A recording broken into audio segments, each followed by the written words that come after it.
Hey guys, what's up? Welcome to my video. So we're doing this video on the this is the Harbor Freight one of the Xtreme ratchets, 12 volt.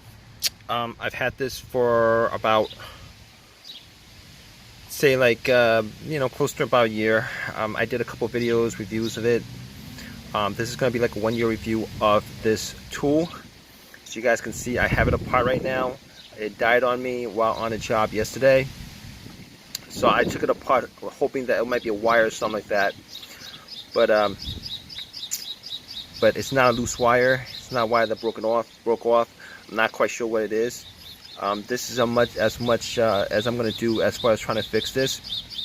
As you guys can see, it's really dirty. It's one of my most used tools. It's probably my most used tool that I use on the job. But it lasted about a year. Issues were, I'm going to go through issues with you. The battery chamber, it's kind of loose. I mean, after time, it became loose. And sometimes it would work, sometimes it wouldn't. I'd have to press the battery in to get it to work and stuff like that. That was a nuisance. The clip-on, on-off switch right here.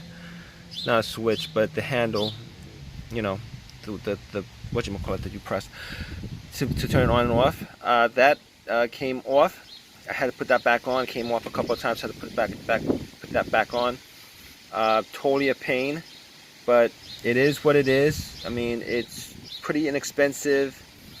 As far as the tool is concerned, relatively speaking, I haven't looked at other tools, but it's pretty decent as far as what I got, the amount of use that I got out of it. I thought it was a pretty decent buy, but it wasn't too difficult taking it apart.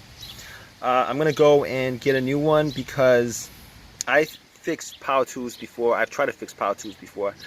I've tried to fix my my impact gun, and that only lasted me a couple of days before it broke again, so I had to buy a new one.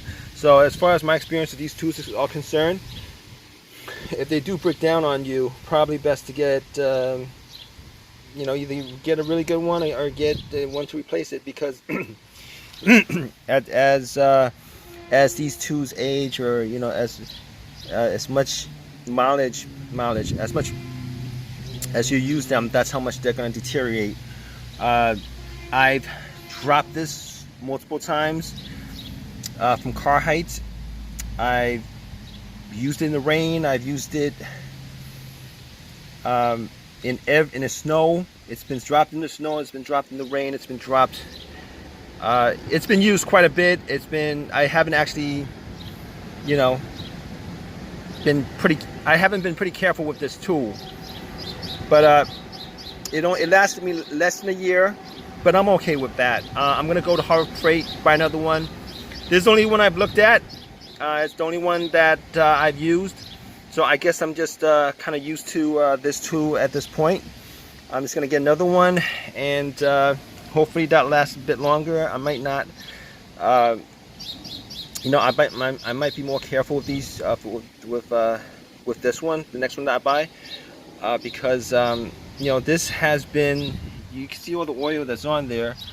I've used this, trying to take off a valve body on a transmission, under the transmission pan. Got all the transmission fluid all over the tool and stuff like that. Had oil in the chambers a couple of times, but it's all right. It's done its job. I'm gonna return it. Not return it. Obviously, I can't return it.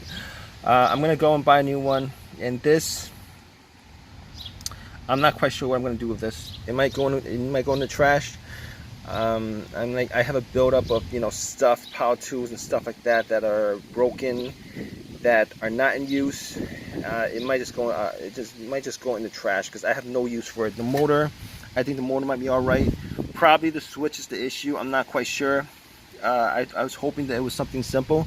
It's not anything simple. Maybe the fuse, possibly. But regardless, this is my around 1 year review of this.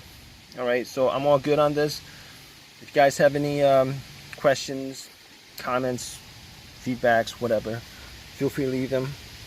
Please give me a thumbs up, guys. All right, take care.